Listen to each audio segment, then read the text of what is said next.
très heureuse, fidèles téléspectateurs, de vous revoir encore aujourd'hui à travers votre chaîne de télévision Safti afin de suivre votre émission Éducation et Vie. Éducation et Vie est une émission pour vous, fidèles téléspectateurs, qui vous permet d'acquérir quelques connaissances en ce qui concerne la vie et l'éducation. Nous savons tous que la vie est tellement complexe, l'éducation est tellement vaste que nous ne pouvons pas nous lasser d'apprendre. C'est chaque jour que nous devons ajouter un plus dans nos connaissances. C'est pourquoi cette émission Éducation et Vie est là pour vous, fidèles téléspectateurs. En ce qui concerne notre thème du jour, nous allons vous parler de la maladie d'Alzheimer. C'est quoi la maladie d'Alzheimer? Vous allez le découvrir tout au long de cette émission. Sur ce, nous sommes là dans la commune de Matete, sur quartier Kouengue, numéro 65A, au siège de l'association Le Maire de l'Espoir pour Alzheimer. Donc c'est avec eux que nous allons nous entretenir. Fidèles téléspectateurs, ne zappez pas, restez branchés, sinon scotchés sur votre chaîne de télévision Safti, vous ne serez pas déçus. Nous allons faire notre entrée, hein? Les Kings, let's go.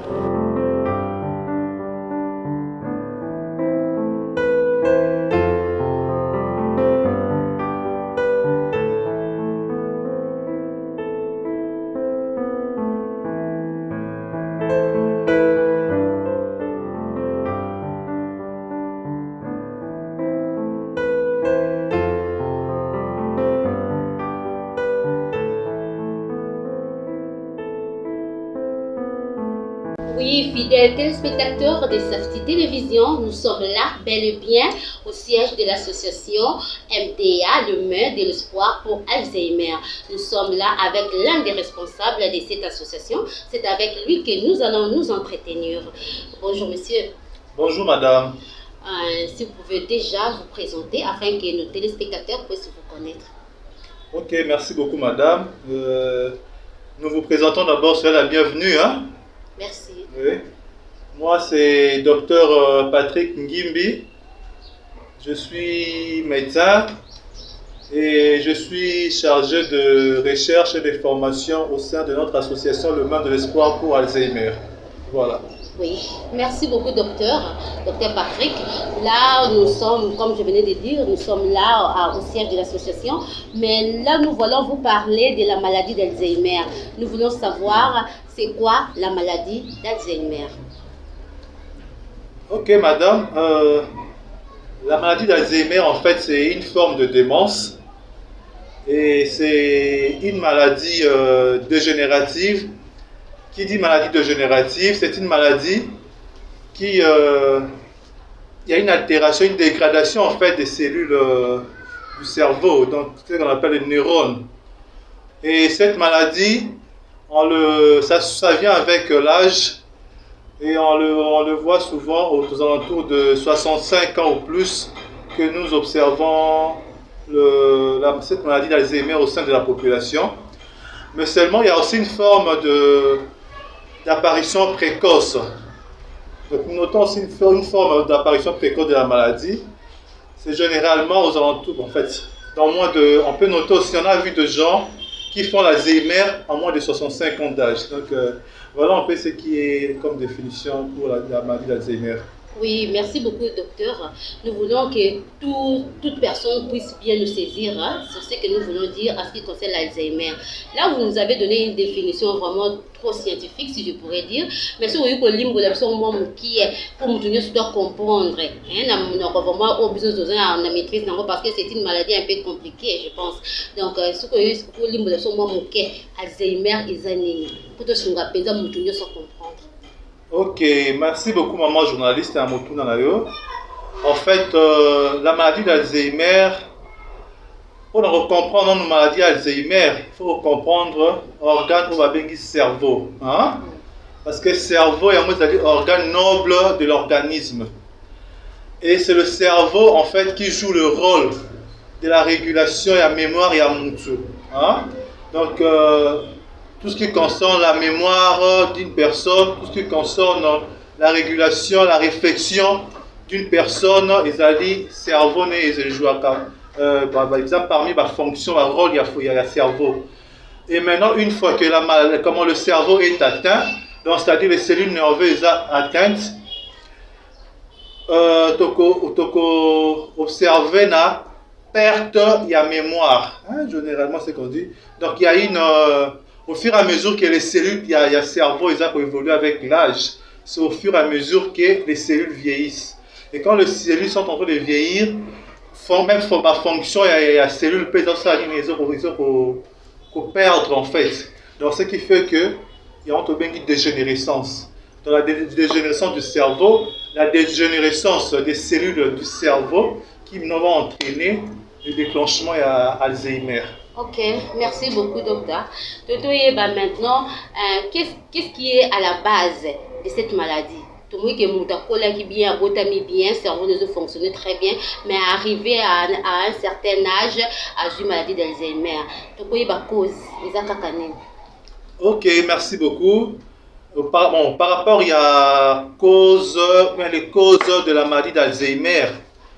En fait, actuellement, il n'y a pas une cause, une cause exacte de la maladie d'Alzheimer.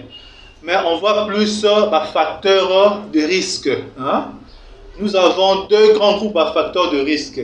Nous avons les facteurs de risque, les facteurs qui sont non modifiables. Et le deuxième groupe, ce sont les facteurs modifiables. Parmi les facteurs non modifiables, nous avons l'âge d'abord. Comme on dit, l'âge est un facteur où va changer en côté. Donc on a dit la maladie d'Alzheimer, c'est une maladie de personnes de troisième âge qui survient généralement aux alentours de 65 ans. Donc il y a des facteurs, l'âge, et il y a aussi les sexes. Par rapport au sexe, on dit, c'est que la littérature nous dit, que les femmes sont plus exposées à faire l'Alzheimer. À part le sexe, nous avons aussi des facteurs héréditaires. Hein? On note, parce qu'on note aussi des familles qui font des Alzheimer.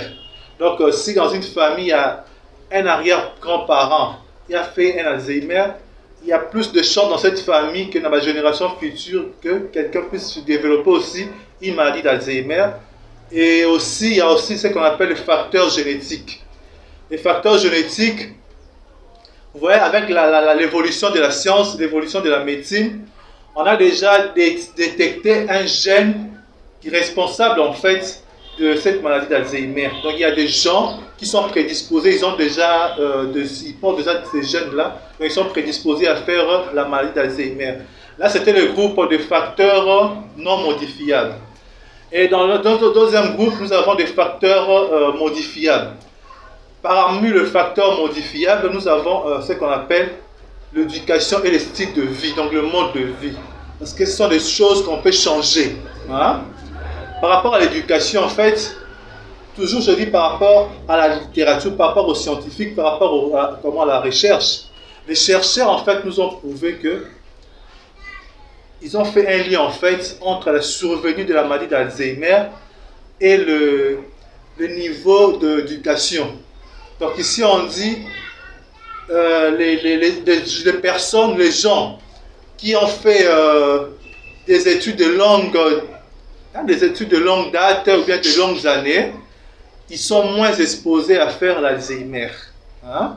Là, c'est par rapport, on a juste fait un lien entre la survenue de la maladie d'Alzheimer et puis le niveau d'éducation. Donc, pour dire que les gens qui ont un niveau d'éducation, un niveau d'instruction bas, ils sont plus exposés à faire l'Alzheimer.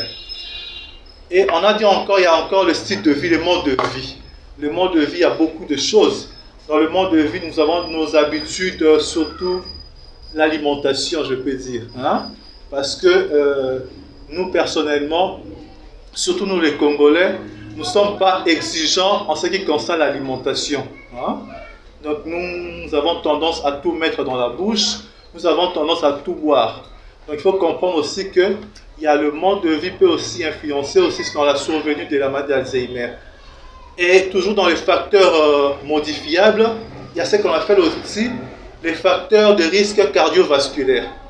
En fait, il faut savoir que le cerveau est en étroit lien avec le cœur. Quand le cerveau souffre, il y a des répercussions sur le cœur et vice-versa. Donc, ce qui fait que les gens qui présentent des facteurs de risque cardiovasculaire sont aussi plus exposés à faire la maladie d'Alzheimer. Par exemple, l'hypertension artérielle, les gens les hypertendus, ils présentent plus de risques de développer la maladie d'Alzheimer. Les gens qui développent aussi le diabète sucré, il y a aussi l'obésité, même l'alcoolisme et le tabagisme. Ce sont en fait des facteurs qu'on peut modifier. Voilà, on peut. Ok, merci beaucoup, Dr Patrick.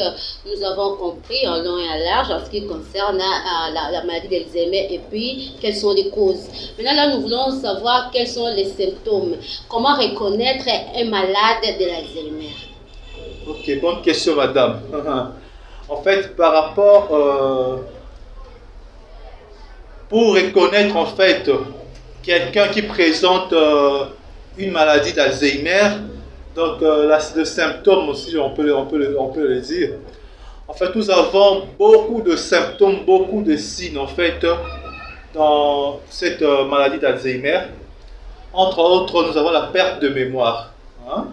La perte de mémoire, dans la perte de mémoire, en fait, au début de la maladie, la personne qui est affectée, en fait, qui est atteinte de la maladie d'Alzheimer, elle a plus tendance, c'est plus la mémoire récente qui est atteinte. Donc, c'est-à-dire, elle a plus tendance à oublier, en fait, des souvenirs des événements récents. Là, c'est au début de la maladie. Mais au fur et à mesure que la maladie évolue, au fur et à mesure que la maladie avance, la mémoire ancienne sera aussi affectée. Donc, vous allez voir au fil du temps, la personne va complètement perdre en fait toute sa mémoire, et la mémoire la mémoire récente et la mémoire ancienne. Donc, c'est-à-dire les événements récents et les événements anciens sont aussi déjà altérés. Donc, il y a la perte de la mémoire. Et à part ça, il y a ce qu'on appelle aussi, il y a aussi un signe très important aussi à savoir, il y a le trouble de comportement. Il y a les troubles de comportement.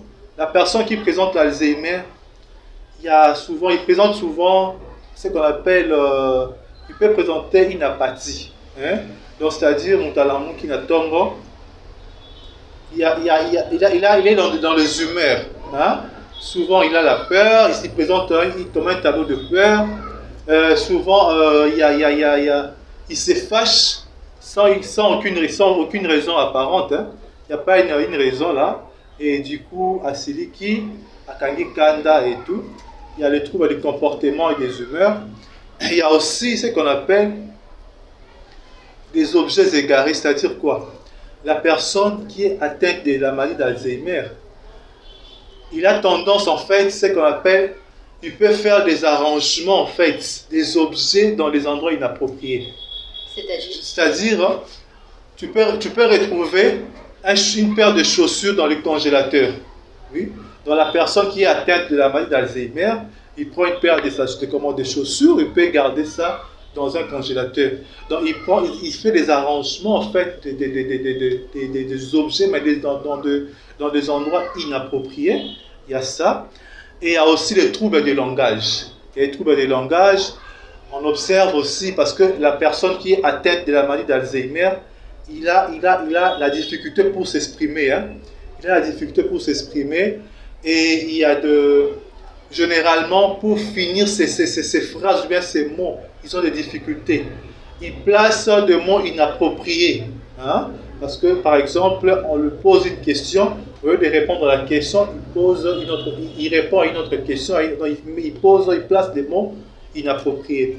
À part ça, on observe aussi ce qu'on appelle la désorientation temporo-spatiale, c'est-à-dire la désorientation dans le temps et dans l'espace. Qu'est-ce que ça veut dire? Donc, c'est-à-dire, la personne qui est atteinte d'Alzheimer, il perd en fait ce qu'on appelle sa localisation. Il ne sait plus se localiser en fait. Là où il fréquentait, il avait l'habitude de fréquenter, il perd même l'adresse de son domicile, il perd même les personnes à qui ils se sont familiarisés. On voit ça généralement chez nos vieilles personnes. Une maman de 90 ans, elle perd même qu'elle a eu 5 enfants, elle perd même le nom de ses enfants. Donc la maman n'arrive plus à reconnaître ses enfants. Donc en fait, c'est aussi l'un des signes qu'on peut retrouver dans la maladie d'Alzheimer. Et aussi, on peut aussi, en fait, dans tout ça, tout le signe en fait, il y a tout le symptôme en fait, ça va vraiment évoluer en fait dans ce qu'on appelle la perte de l'autonomie. Donc la personne perd en fait l'autonomie. Donc elle n'arrive plus à faire des tâches familières qu'elle avait l'habitude de faire. Elle n'arrive plus à les faire. Donc il faut maintenant une assistance de l'extérieur pour aider cette personne. Voilà un peu quelques signes qu'on peut retrouver chez les personnes atteintes de cette maladie d'Alzheimer. Ok, merci beaucoup, docteur. Nous avançons lentement et sûrement dans le vif de notre sujet. Nous ne sommes pas encore à la fin, dans le vif de notre sujet. Mais docteur, ce que vous venez de dire là, c'est très intéressant. Là, vous parlez de la perte de mémoire, la perte de connaissances. La personne oublie même ses origines. J'espère bien que c'est ce que nous constatons, ce que nous voyons ici dans la ville de Kinshasa. Dans certaines chaînes, on nous fait montrer, il y a une dame ou un papa égaré. Voilà, bah, on tourne alors qu'on expliquer d'où il vient, on dit directement c'est un problème de sorcellerie. C'est pourquoi je veux vraiment que vous puissiez marteler un peu sur ça et ou expliquer vraiment bien parce que tout ça a tendance même à acquiser personne ou âgée n'a problème à sorcellerie aussi longtemps. C'est vraiment une maladie qui existe. N'était docteur ce gros le basu sur le roni niwana vraiment pour bien expliciter pour tout comme basu n'a pas problème au dé carrément il y a ba mibange na bisoto il y a ba to ba ko maltraiter bango ko beta bango ko accuser bango de la sorcellerie. OK, merci beaucoup madame. En fait, il y a comme je venais de le dire là, la maladie d'Alzheimer en fait, c'est une maladie, c'est une réalité en fait C'est une maladie réelle. C'est quelque chose, ce sont des faits que nous vivons dans nos sociétés. Ce sont des faits en fait que nous vivons dans notre société congolaise en fait. Parce que la maladie est bel et bien présente. La maladie est bel et bien présente à Kinshasa et au Congo, en République démocratique du Congo. En fait, par rapport aux pertes de mémoire, je disais tout à l'heure là, il y a un problème sérieux en fait dans nos familles. Parce que nous avons remarqué qu'il y a un mauvais traitement des vieilles personnes dans nos familles. Généralement, dans la société Nabiso, toute vieille personne, on l'accuse de sorcier. On le voit dans les taxis en commun, on le voit partout dans le groupement de gens. Moutouana d'office devient un sorcier. Parce qu'on a vu ça, au fur et à mesure que l'âge avance, c'est au fur et à mesure que l'organisme dégénère en fait. L'organisme dégénère. Et le cerveau aussi dégénère. Donc, perte de mémoire, wana ezali eloko ezali, comme on dit, ezali kindokité. Comme nous, on a l'habitude de le dire. Mais ça, eloko ezali, réel. Réel. Ce n'est pas dû à cette personne, mais c'est dû à la maladie qu'elle a. Donc, il y a un wana. Le problème est que nous, on a vu et puis on remarque que cette maladie n'est pas vraiment... Cette maladie n'est pas encore suffisamment comprise par la communauté congolaise. Donc, c'est là où on a nous, Congolais, bien vraiment mingité, maladie Alzheimer, de quoi il s'agit. Ok, merci beaucoup docteur. Est-ce que nous pouvons savoir les traitements? Et ces maladies, ça se soigne et ceux qui se soignent, comment est-ce que ça se passe? Oui, merci maman. En fait, pour la maladie d'Alzheimer, le traitement jusqu'à nos jours, jusqu'à présent, là, il n'y a pas un traitement approprié pour cette maladie. Donc, un traitement, comme on dit, ce n'est pas une maladie curable, comme on le dit. Donc, il y a un traitement, le traitement qu'on fait, le traitement médical qu'il y en a pour les alliés, il y a juste un traitement d'accompagnement. Il y a un traitement parce que la maladie d'Alzheimer, Tangu et Bimaka, quand elle se présente, cette maladie, généralement, elle s'accompagne aussi des autres maladies apparentées. Et maintenant, ce que nous faisons dans la clinique, ce que nous faisons dans les hôpitaux, on fait fait des traitements médicaux de ces maladies apparentées à la maladie d'Alzheimer en fait. Donc il y a des maladies, il y a un volet médical, mais en fait le volet médical ne consiste pas à arrêter la progression de la maladie, mais c'est juste un traitement pour essayer de... Un traitement, on dit symptomatique en fait. On soigne seulement le symptôme que présente le malade. Là c'est le volet médical. Mais il y a un autre volet en fait, il y a le volet psychothérapie, le volet psychosocial, parce que cette maladie d'Alzheimer, prise en charge dans l'état holistique. La prise en charge de cette maladie est vraiment pluridisciplinaire. Il y a beaucoup de disciplines qui entrent en jeu par rapport à cette prise en charge. Pour C, il y a le volet psychosocial. Le volet psychosocial est un volet très très important dans la prise en charge de cette maladie d'Alzheimer. Donc je crois qu'on va beaucoup parler de ça lorsqu'on va aller, on va parler à long et à large dans notre association. Ok, merci beaucoup, docteur. Là, maintenant, comme nous venons de le dire, nous sommes là au siège de l'association Les Mères de l'Espoir pour Alzheimer. Maintenant, là, vous dites, vous êtes les Mères de l'Espoir pour Alzheimer, aussi longtemps que cette maladie n'a pas un traitement spécial. Maintenant, que faites-vous au niveau de l'association?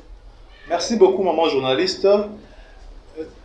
Comme vous l'avez venu de le dire, en fait, nous sommes une association Les Mères de l'Espoir pour Alzheimer, MDA en sigle. En fait, notre association, nous avons des objectifs que nous poursuivrons au sein de l'association. Et parmi les objectifs en fait, que nous poursuivons, c'est les en fait, comme on dit, nous sommes là pour informer la population, informer la communauté. Nous sommes là aussi pour former aussi la population, former aussi, pourquoi pas, les personnels de santé. Nous sommes là également pour assister ces démunis, assister ces populations vulnérables, en fait, ces personnes de troisième âge. Et enfin, nous les accompagnons aussi dans leur procédure, dans leur processus de cette maladie. Ok, merci beaucoup, docteur. Vous dites que vous assistez. Comment assistez-vous ces malades ou bien des familles qui sont victimes de cette maladie? Donc, quel genre d'activité organisez-vous? En fait, oui, nous avons plusieurs activités au sein de l'association. Entre autres, la sensibilisation. Parce que quand je dis informer, l'information doit se passer par une sensibilisation. Donc, la sensibilisation, c'est même le socle en fait de notre association. Nous menons des activités, nous menons pas mal d'activités sur la sensibilisation. C'est pratiquement tout le mois, chaque mois en fait, que l'association organise des séances de sensibilisation dans des églises, dans des groupements politiques, dans des communautés de familles, dans beaucoup de groupements de personnes. Donc l'association intervient là pour la sensibilisation. Et d'ailleurs, pour l'information, le 21 septembre, le 21 septembre, en fait, le monde entier, au niveau international, nous commémorons en fait la journée internationale de la maladie d'Alzheimer. Et nous avons, à l'occasion de cette journée, l'association avait organisé une campagne de sensibilisation au sein de notre association. Nous avons aussi distribué des tracts par rapport toujours à cette journée internationale. Donc tout ça, c'est dans le cadre d'informer, de porter l'information, de former en fait cette population qui vit dans l'ignorance. Voilà un peu. À part la sensibilisation, nous organisons aussi des débats médiatiques. Nous descendons aussi dans des chaînes de télé, dans des médias, où nous passons aussi le message toujours de sensibilisation. Nous essayons de sensibiliser toujours la population. Oui, merci beaucoup, docteur. Là, vraiment, il y a plus du temps. Nous avançons lentement, mais sûrement à la fin de cette émission, on ne saura pas vraiment épuiser toutes nos questions. Mais là, vous avez parlé de sensibilisation. Vous sensibilisez. Nous voulons savoir, à part la sensibilisation, qu'est-ce que l'association fait encore? Parce que nous parlons du traitement. Est-ce que vous prenez en charge aussi des malades d'Alzheimer? Oui.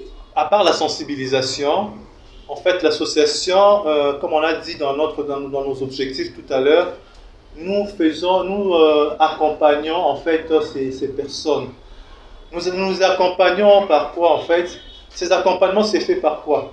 En fait, nous accompagnons ces populations démunies ou vulnérables on les assiste par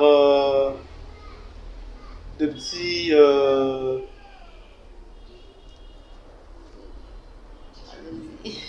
des petits cadeaux, c'est qu'on peut dire. oui, on peut dire des petits cadeaux. Ouais. Voilà. Donc, il y a des petits cadeaux, de quoi manger, de quoi, en fait, de vivre, oui, c'est ça. Nous accompagnons en fait nos populations vulnérables par de vivre, par de petites choses.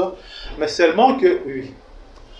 Merci beaucoup. Vraiment, nous sommes pratiquement à la fin de cette émission, mais avant de finir avec notre thème du jour, nous demandons à notre docteur de nous dire vraiment en un mot ou juste deux mots des difficultés rencontrées par l'association des mères de l'espoir pour Alzheimer. Oui, comme toute association, nous éprouvons vraiment de nombreuses difficultés. Hein. Entre autres, nous avons un problème d'appui en fait, nous avons un problème de financement. Hein. Vous savez que c'est un grand travail parce que nous vivons jusqu'à on n'a pas une subvention. Nous vivons en fait par nos moyens de bord. Hein. Par nos moyens de bord. Nous avons pas mal de projets à venir que nous voulons concrétiser en fait, parce que parmi même les projets d'avenir, nous comptons aussi faire une maison d'accueil pour essayer aussi de prendre quand même, comme on a dit, de prendre en charge ces groupes de personnes, mais une prise en charge médicale. Mais une prise en charge médicale doit se faire, on doit avoir une maison d'accueil pour essayer d'accueillir, de recevoir en fait tous ces gens. Et tout ça, ça demande de moyens, ça demande vraiment de moyens. Donc nous avons vraiment besoin d'une main forte. D'ailleurs, nous profitons d'ailleurs aussi pour lancer aussi, nous faisons un appel à toute la population congolaise, à tout le bailleur de fonds. Nous faisons un appel aussi au gouvernement congolais et qu'il y a une association, le Main de l'Espoir pour Alzheimer, qui est bel et bien présente, existe d'ailleurs depuis plus de 5 ans déjà. Nous avons notre siège ici à Matete. Nous sommes là au quartier Kwenge. Combien? 65. Au quartier Kwenge A65, c'est le siège de l'association. Ok. En tout cas, merci beaucoup, docteur. J'espère bien que votre message est arrivé à qui les droits. Nous sommes pratiquement à la fin de cette émission, donc il y a beaucoup à dire, mais le temps nous fait défaut. Nous devons avec l'émission. Donc, merci beaucoup une fois de plus de nous avoir reçus dans votre siège, dans votre bureau de l'association. Et merci aussi au coordonnateur. Merci au président de l'association, M. Norbert Lomba. Merci à tous les membres de l'association de nous avoir reçus. Vraiment, nous sommes très contents. Et merci aussi à vous, fidèles téléspectateurs, d'avoir suivi cette émission avec beaucoup d'attention. Si cette émission est arrivée jusqu'à chez vous, j'espère bien que ça vous a plu. Et si c'est arrivé jusqu'à vous, c'est grâce à la magie de la technologie. Hein. Là, nous avons le réalisateur de cette émission, c'est Jesse Kanza, hein, le petit mais grand, hein, petit mais costaud, parce que là, on parle sur le plan intellectuel. Merci beaucoup, King, qui était là derrière nos caméras de cette émission, donc King Kabouya. Et merci beaucoup à JB Lundoloka qui est au montage de nos émissions. Et merci aussi à Daniel Maloulou qui nous permet aussi de faire passer nos émissions sur sa chaîne YouTube qui est Mirat Télévision. Donc merci encore une fois de plus à notre directeur de production, M. Ali, M. Christian Ali et Madame Myriam Balanga. Et nous disons aussi merci au number one, hein, lui-même, donc M. Betty Pituo pour cette chaîne de télévision. Merci pour le bravoure, pour tant de bonnes choses que vous faites en ce qui concerne la population congolaise, parce que c'est une chaîne de proximité. Grand merci encore une fois de plus. Fidèles téléspectateurs, d'avoir suivi cette émission avec beaucoup d'attention. Au revoir et on se revoit la fois prochaine. Bye.